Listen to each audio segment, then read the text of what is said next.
Next on this special edition of Currents News, the best stories of the summer. With just a few days left of the season, a Queens parish is thriving. Mass on the Shore is a big reason why. You gotta believe a visiting priest from West Africa is returning home with a new love of America's favorite pastime. How his stay in New York City made him a fan of the Amazins. And the last-minute rush to have kids dressed in their school uniforms will take you to a superstore that's been in the business for decades. Plus, a priest who is helping people achieve a summer mindset that will last well into the winter. He's teaching faith and fitness. The news starts right now.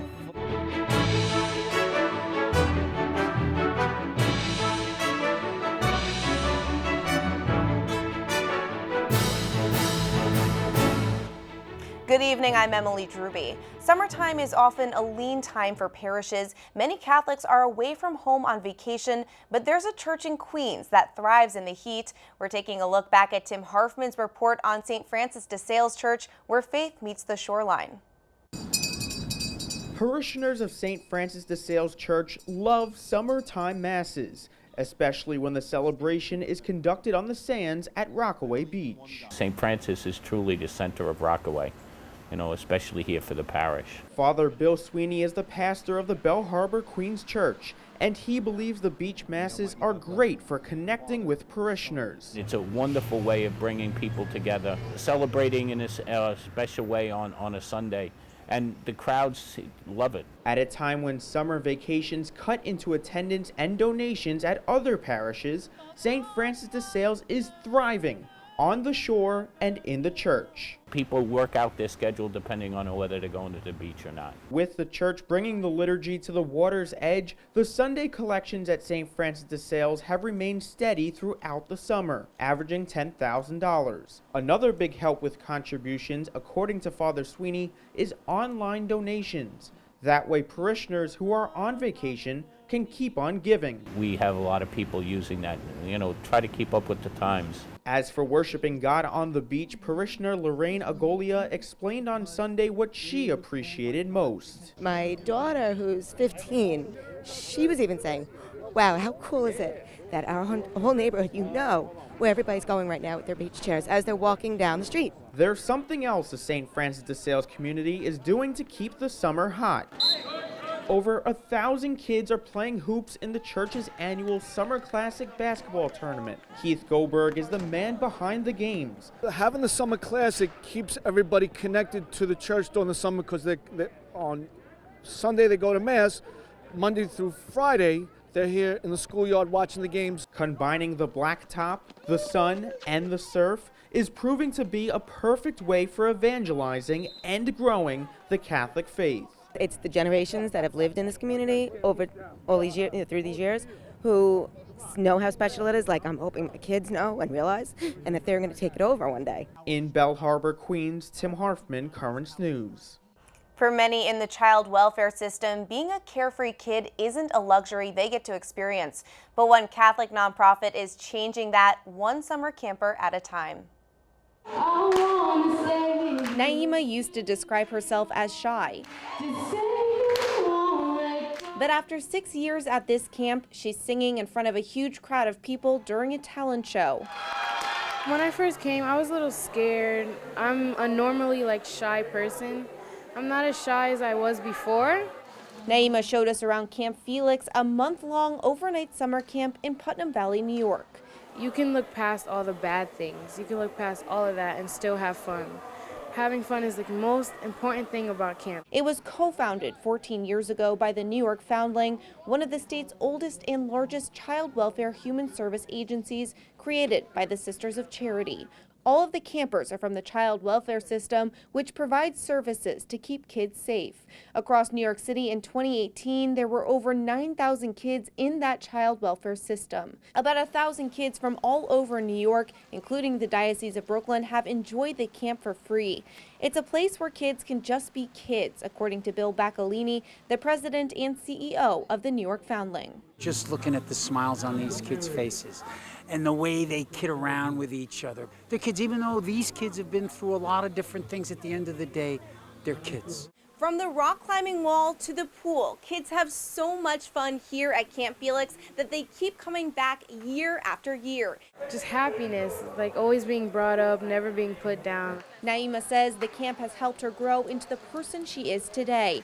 And now, just like almost 40 other former campers, she's training to become a counselor, wanting to help other kids have the same positive experiences she got to have, like Sarah. I saw the pool. I really wanted to go there.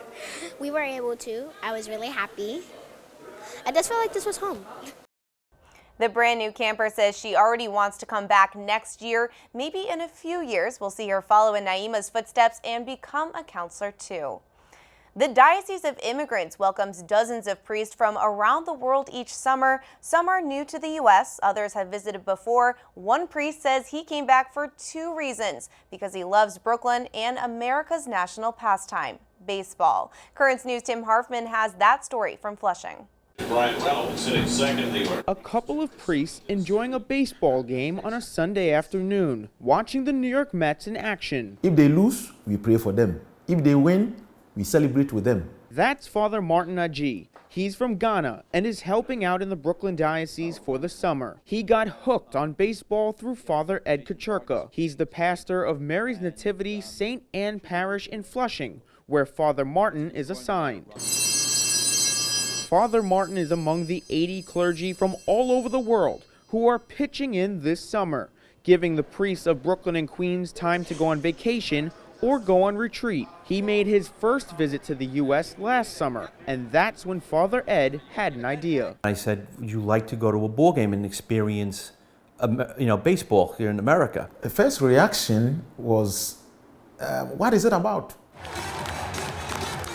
Father Martin became a fan of the game and quickly set out to learn the rules of baseball. There are pitchers, there are catchers, there's a lot of running, and there are a lot of rules, and you have 9 innings in a game, and at the end, there is a loser, there is a winner. When Father Martin returned to Ghana last fall, the priest stayed connected on social media. Their favorite topics, baseball and the Mets. I take back to Ghana to show them. And guess what? Can you sign for me? Father Martin is also on top of what's happening in the Brooklyn Diocese year-round, thanks to the daily newsletters from the tablet and Currents News. This has become my second home. I don't want to be out of date. Let me know what goes on, what Bishop DiMaggio says, what is going on in the diocese, so that when I come, I'll be well integrated in the diocese. He's a big part of the parish now, and there was actually a countdown by parishioners counting the days that he was going to be coming back. That's how much he's been loved. The church is one, whether in Ghana, in my diocese, Goso, or in the Brooklyn Diocese of New York, the church is one. One church and one team. For when it comes to this visiting priest, you gotta believe. In Flushing, Queens, Tim Harfman, Currents News. New roadway signs are popping up around South Carolina just in time for the start of the school year. They're reminding people to slow down, stop, and pray. Prayer in public schools was banned by the Supreme Court more than 50 years ago, but that hasn't stopped Christians from encouraging students to look to the Lord. They're setting up school prayer zones ahead of the new school year. Vanessa Frazier of Christ Teens is one of the people behind the project. You know, we want this next generation that's coming out of our public schools every 365 days to be, productive citizens with wisdom, understanding, knowledge, skills and abilities, and, everything you would want from a graduating class. The zones are winning the backing of churches and schools who say prayer needs to become more regular. There's a lot more news headed your way on this special edition of Currents News. Check out this line. School is starting in less than a week and there's a mad rush for uniforms. We'll take a look at the business. And as parents rush to get their kids ready for the new year, studies show they're spending in record numbers. One school in the Brooklyn Diocese is about to teach kids in a new way through their senses. We'll have a sneak peek into the classroom that's the first of its kind. Do you have a story idea or want to share a tip? Email us at newstips@desalesmedia.org or call our 24-hour number 718-517-3122. We'll be right back.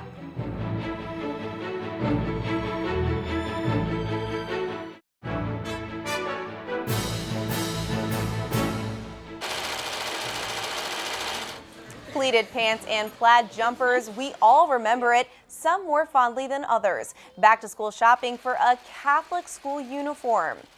There's a mad dash of parents right now just trying to get their kids dressed for the first day of school, and that's a tale as old as time. They're piling into retailers like Flynn O'Hara. The family-owned and operated uniform provider boomed in the 1960s and 70s with the expansion of Catholic schools. Tim Harfman has the story of nearly half a century of business from Queens.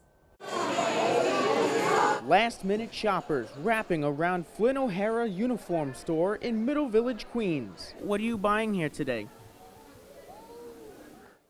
Uniform. It's gotten where the customer is waiting to more of a last-second type of shop. This is Christmas during the summer for them. Anthony Algieri is a district manager who has spent nearly a half-century in the uniform industry, working at Flynn O'Hara for the last decade. The family-owned and operated uniform provider boomed in the 1960s and 70s with the expansion of Catholic schools. St. Margaret Catholic Academy, $49.69, and Blessed Sacrament, $79.97. Today, most of their consumers still receive a faith-based education. At this location, we service approximately 130 schools.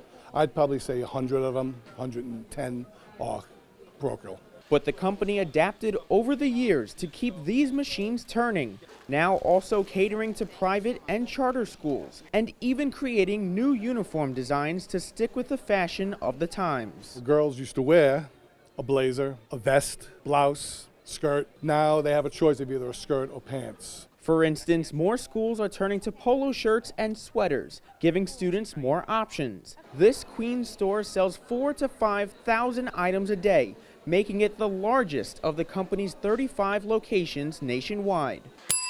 Behind the scenes, employees are pressing and stitching school logos, keeping up with the demand. Though this store isn't as crowded as it once was, 80% of their customers are from Catholic schools.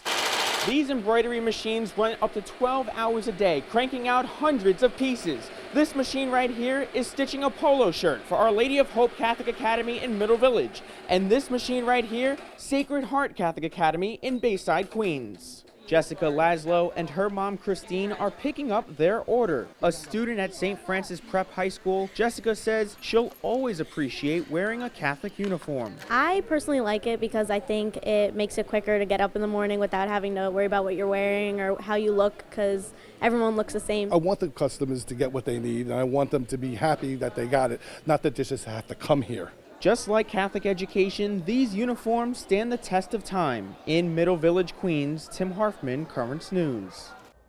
This school year, families are breaking the bank more than ever. A new survey suggests they'll spend a record amount of cash on supplies. Mary Maloney has that story.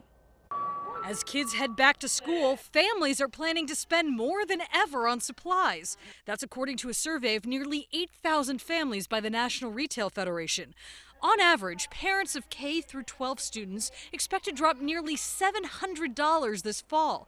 The NRF data projects American households will spend the most this year on clothing and accessories. Electronics such as computers, calculators, and phones came in second on the list. It seems that more and more schools are requiring you to have these things, so no surprise there. And then there's back to college. Electronics are big with this crowd too, and that's where shoppers will put most of their money. They expect to spend almost $1,000 on all of their supplies before even starting classes. Some of that will go towards showing their school spirit and furnishing their new pads. They're shopping in their university stores, and they're buying a lot of stuff for the dorm rooms. Mary Maloney, Currents News. Here in the Brooklyn Diocese, the construction of a special place that's the first of its kind. A new classroom with floors that change shape and lights that shine bright. It's all dedicated to teaching kids through their senses. Currents News' Tim Harfman has the story from Windsor Terrace.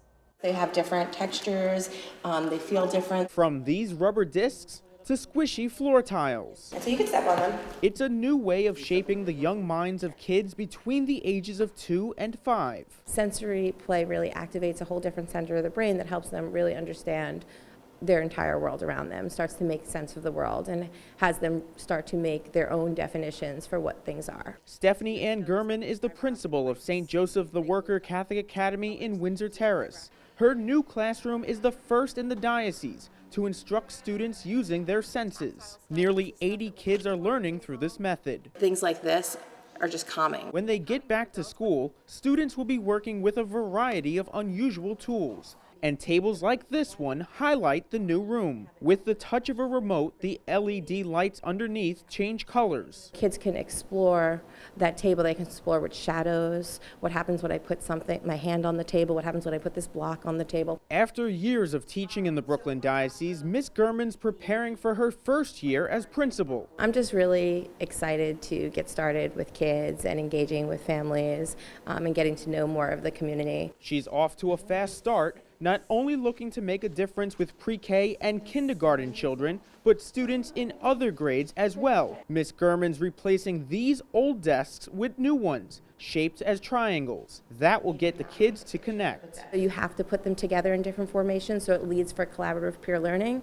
So whether you make squares or circles or long tables, kids are going to be sitting with each other and not in isolated rows. These desks and hallways are empty now, but in 3 weeks, Miss Gurman and her teachers will be ready. It's really good for kids, and at the end of the day, we're here for kids and we want them to benefit from everything we do. In the Brooklyn Diocese, the new school year begins Wednesday, September 4th. In Windsor Terrace, Brooklyn, Tim Harfman, Currents News. For one priest in the Diocese of Brooklyn, getting in shape was a matter of life or death. What he found on his transformation journey was not only fitness, but faith. Now he runs a fit club where workouts also build virtue. Amen. Alrighty, give yourself some room. From stretching to jumping jacks. 1, 2. Father Henry Torres motivating St. Sebastian's youth to get in shape through the Woodside Parish's popular Summer Fit Club. Father Torres knows just how important personal health is. I was almost 200 pounds, and my doctor looked at me and he said, you're getting ready for disaster. This is the last time I tell you this, so you need to make the change. I'm doing my part. He told me as a doctor in the medical field to keep the kidney going. Now you have to do your part for the longevity of it. And it was a wake-up call. After surviving 2 kidney transplants, Father Torres' doctor making it clear that losing weight wasn't an option. It was a matter of life or death. So he did something about it. Losing almost 50 pounds in a year by working out and eating healthy. And my doctor called me. He goes, your blood work is excellent. Continue to do what you're doing. It's excellent. So I'm excited. I feel good. Now he's sharing that mission with the youth, getting them outside and moving during the summer months. If you weren't here at Fit Club, what would you be doing? Eating junk food, hanging out with my friends, watching Netflix. But they're not just exercising their physical muscles. This workout class also exercising kids' spiritual muscle. Do not be afraid. Dedicating the last half hour of the club to discussions about their faith and how it connects to fitness. Discipline and consistency is important to develop your spiritual life and your physical life. An aspect popular with attendees. And getting more involved in our religion and finding God while playing and still being kids. It's amazing. Proving God can move you in many ways. Still to come on this special edition of Currents News, a look back at the stories of the summer. His hands have held military medals from the Second World War, but now they finally hold a high school diploma. We have the story of one American hero and the achievement of his life. We have a sneak peek of a documentary that will air this weekend on Net TV about a New York priest who gave up his life serving his fellow Marines. And the tablet has a brand new page called Our Diocesan Family, where you can share your pictures of recent baptisms, Holy Communions, confirmations, marriage, all of the joyous sacraments. For more details and to submit your photos, go to thetablet.org/OurDiocesanFamily. Your picture may be published in an upcoming issue of the newspaper. We'll be right back.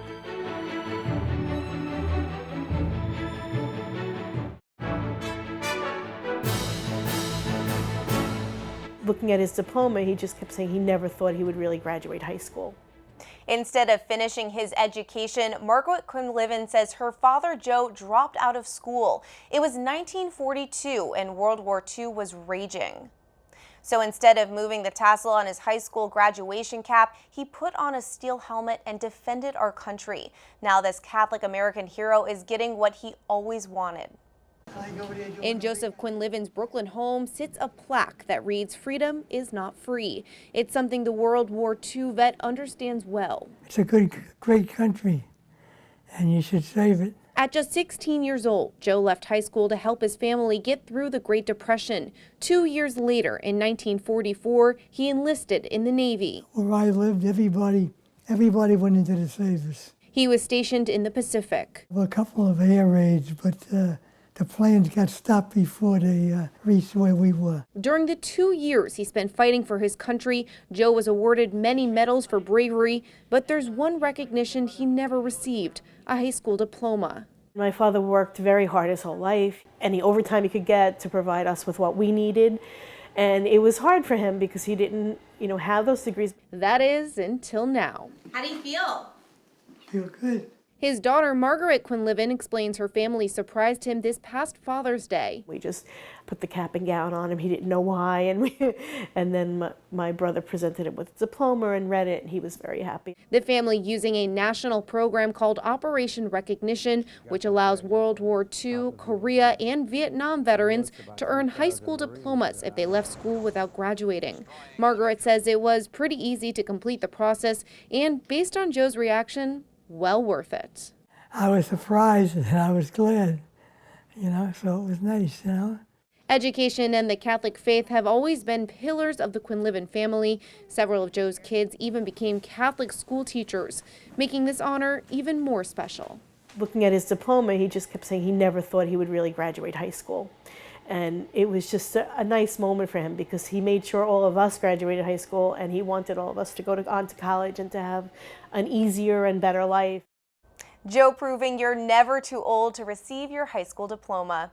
Finally tonight, the life story of a great American war hero who made the ultimate sacrifice for God and country is coming to Net TV. It's a special about Father Vincent Capodanno. The Maryknoll missionary received the Congressional Medal of Honor for valor in Vietnam. On the battlefield, they called him the Grunt Padre. The film about his life is called The Field Afar. Here's an excerpt from the trailer. I never met a priest like him, and I never will. It was at that night that he decided that he consider joining the military. He saw his place on that battlefield, period. It's not unusual for Marines to call Catholic priests Padre, but the Grunt Padre, there's only one. He was not this bubbly personality kind of guy, at least not around me when I saw him. I mean, he was pretty direct. Any little bit of joy or happiness that we have here is but a taste of the eternal happiness we're going to have in heaven. But in order to achieve that eternal life in heaven, we must go through the process that we have come to call death. The Catholic Church has declared Father Capodanno servant of God, one of the first stages towards sainthood. His life story, The Field Afar, airs on Labor Day at 7 o'clock instead of Currents News right here on Net TV. I'm Emily Drewby. Thank you for joining us because we are putting your faith in the news. On behalf of the Currents News team, have a great Labor Day weekend. Hope to see you again next time.